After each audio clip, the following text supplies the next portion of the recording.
అయితే రక్షింపబడిన వారికి, రక్షింపబడలేని వారికి, క్రీస్తుని ఎరిగిన వారికి, క్రీస్తుని ఎరగని వారికి కూడా దేవుని వాక్యం ఏం చెప్తుందంటే, నీవు ఒక పాత్రవు, నీవు ఒక పాత్రవు, లేక నీవు ఒక గిన్నెవు. అయితే నువ్వు రక్షించబడిన పాత్రవైతే దేవునికి మహిమ, రక్షింపబడలేని పాత్రవైతే రక్షింపబడాలని కోరుచు ఇక్కడ దావీదు అంటున్నాడు, నా గిన్నె నిండింది.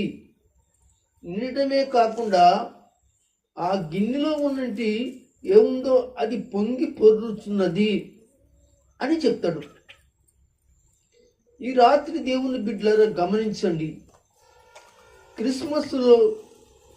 క్రిస్మస్లోని పాలు పొందుతున్నట్టు మీరు ఒక పాత్రగా మీ జీవితం దేవుని కొరకు సమర్పించుకున్నారా? దేవుని కొరకు ఉపయోగపడే ఒక పాత్రగా నీవు ఉంటున్నావా అనేదే పరిశుద్ధాత్మ యొక్క పిలుపు, పరిశుద్ధాత్మ యొక్క వర్తమానం, పరిశుద్ధాత్మ యొక్క సందేశం.